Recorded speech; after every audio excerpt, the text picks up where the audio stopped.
तमाशा होके चुका। उस तमाशे को आपने पढ़ा होगा, 2-3 दिन अखबारों में चर्चा का विषय रहा। जानते हैं क्या है? एडवांटेज महाराष्ट्र।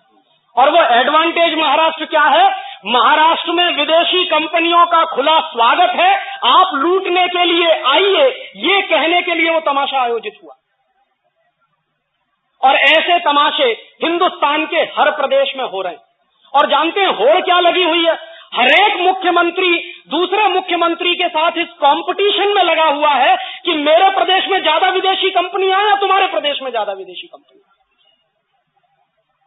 इतने बड़े लेवल पे ये नाटक चल रहा। और इस नाटक के सूत्र देखिए क्या क्या है। अभी तक क्या था कि विदेशी कंपनियों को बुलाने के लिए इस देश में कुछ कायदे थे, कुछ कानून थे, उनके चलते वो ज्यादा से ज्यादा 39% की पूंजी लेकर आती थी। सरकार ने फैसला किया लिबरलाइजेशन के नाम पर कि अब विदेशी कंपनियों को 39% से 51% तक पूंजी लगाने की खुली छूट है। और 51% के बाद 74% तक विदेशी पूंजी लगाने की छूट है। और अब फैसला हो गया है कि 100% तक पूंजी लगाने की खुली छूट है। माने 100% विदेशी कंपनियों को खुली छूट है। वो आ रहे हैं, पहले आए थे, ध्यान रखिए, बंदूक लेकर, तलवार लेकर लूटने के लिए। अब की बार लूटने को उनके लिए बंदूक और तलवार की जरूरत नहीं है। उनको यहां अपनी सरकार बनाने की जरूरत नहीं है। जब यहां का हर नेता मीर जाफर हो गया है तो उनको जरूरत क्या है रॉबर्ट क्लाइव को भेजने की। और बहस पता है क्या चल रही है? अगर ध्यान से आप पढ़ते हो तो अखबारों में अभी एक बहुत बड़े नेता का बयान आया, मैं उसका भी नाम नहीं लेना चाहता। एक बड़े नेता जो बहुत जिम्मेदार माने जाते हैं, इस देश के एक्स फाइनेंस मिनिस्टर रहे, उनका बयान पता है क्या? उनका ये कहना है कि हरेक पॉलिटिकल पार्टी के एमपी को पार्लियामेंट के अंदर विदेशी कंपनियों का एजेंट बनने की खुली छूट मिलनी चाहिए। ये उनका बयान है। और क्यों? क्योंकि हमको दलाली खानी है हरेक कंपनी से। तो हिंदुस्तान में दलाली खाने की खुली छूट मिलनी चाहिए। और इस खुली छूट को देने के लिए अगर कोई कानून बनाना पड़े तो वो कानून हिंदुस्तान के पार्लियामेंट को बना लेना चाहिए। ये बयान एक बहुत बड़ी पार्टी के बहुत बड़े नेता जो वित्त मंत्री रह चुके हैं उनका है। ये कहना है कि हिंदुस्तान में जितनी विदेशी कंपनियां आती हैं, हर विदेशी कंपनी की दलाली करने की हमको छूट मिलनी चाहिए। माने ये मीर जाफर के भी बाप हो गए। और ये वो लोग हैं जो एक तरफ कहते हैं भारतीय संस्कृति और दूसरी तरफ पार्लियामेंट के अंदर उनका एक एमपी बोलता है कि हर विदेशी कंपनी से दलाली खाने की हमको छूट मिलनी चाहिए। ऐसे हिंदुस्तान में 540 एमपीज बैठे और हर एमपी अगर एजेंट हो गया है विदेशी कंपनियों का और कुछ हो गए हैं देशी कंपनियों के, और इन एजेंटों ने पता है क्या है, पूरे देश को एक कंपनी बना दिया है। जैसे कंपनी को चलाते हैं वैसे ही देश चला रहे हैं। जो मन में आता है वो कानून बना देते हैं। हिंदुस्तान में विदेशी कंपनियों ने कहा कि हमको लूट की खुली छूट चाहिए, इसके लिए फेरा कानून खत्म करो। सरकार ने तय कर लिया कि फेरा कानून हटा दो। विदेशी कंपनियों ने कहा कि हमको लूट की खुली छूट करने के लिए एमआरटीपी कानून की जरूरत नहीं है, हटाइए। सरकार ने फैसला किया कि एमआरटीपी कानून हटा देंगे। विदेशी कंपनियों ने कहा कि हमारे ऊपर इनकम टैक्स ज्यादा लगाया जाता है, हमारे ऊपर इनकम टैक्स कम करना चाहिए। सरकार ने फैसला किया 40% वाला इनकम टैक्स 10% कर दिया।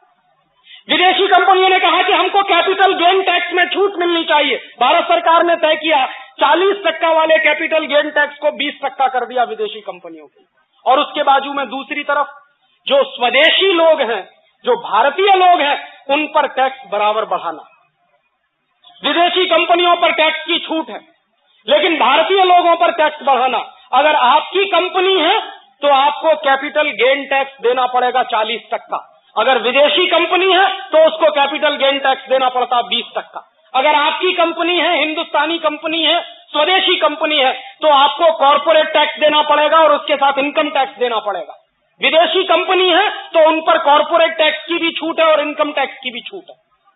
और कुछ क्षेत्र तो ऐसे हैं जिसमें भारत सरकार ने यह तक फैसला कर लिया है कि अगर विदेशी कंपनी झूठे को लिखकर दे दे कि हम 100% एक्सपोर्ट करेंगे तो 5 से 10 साल तक उनके ऊपर कोई टैक्स नहीं लगेगा। टैक्स हॉलिडे होगा। ये चल रहा है। और इतना ही नहीं है, इसके बाद यहां तक बात पहुंच गई है, शायद आपको अंदाजा लग गया हो, सरकार ने नोटिफिकेशन जारी कर दिया है कि अगर विदेशी कंपनी वाले कुछ लाख या कुछ करोड़ रुपए की संपत्ति इस देश में लाएं और लगाएं तो विदेशी कंपनी के अधिकारियों को भारतवर्ष का नागरिक माना जा सकता, ड्यूअल सिटीजनशिप। और ये बात हमारे देश के प्रधानमंत्री जब विदेश गए थे वहां कह के आए, यहां नहीं कहा पार्लियामेंट में, विदेश गए थे न्यूयॉर्क, और न्यूयॉर्क में विदेशी कंपनियों के अधिकारियों ने जब उनको पूछा कि आप ड्यूअल सिटीजनशिप के मामले में क्या कहने वाले, तो हमारे प्रधानमंत्री ने ताल ठोक के कह दिया कि आप आइए, कुछ करोड़ रुपए की संपत्ति ले आइए तो हम आपको हिंदुस्तान का नागरिक मानने को तैयार हैं। और अगर विदेशी कंपनी वाले हिंदुस्तान का नागरिक बन जाएं क्योंकि कुछ पूंजी लेकर आए हैं तो उनकी हैसियत आपकी हैसियत के बराबर हो जाएगी। और अगर विदेशी कंपनी का कोई अधिकारी इस देश का नागरिक हो सकता है तो इस देश के पार्लियामेंट का चुनाव भी लड़ सकता, क्योंकि इस देश में पार्लियामेंट का चुनाव लड़ने के लिए कोई क्वालिफिकेशन नहीं चाहिए, बस एक ही क्वालिफिकेशन कि आप इस देश के नागरिक हैं या नहीं हैं।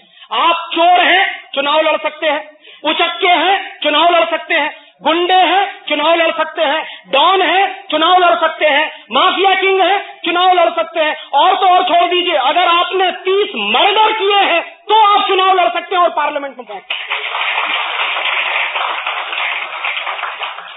और ऐसे एक दो लोग नहीं, इस बार के आपके देश की लोकसभा में 80 से ज्यादा ऐसे एमपीज हैं जो नोटेड हिस्ट्री शीटर हैं। और मैं मेरे घर की बात कहता हूं, मैं दूसरे की बात नहीं कहता। मेरे पिताजी के बड़े भाई पुलिस के बहुत बड़े ऑफिसर हैं उत्तर प्रदेश में, और मैं हमेशा उनको, मेरा दिल जलता है जब मैं ये कहता हूं, उनको लगता है कि राजीव मजाक करता है।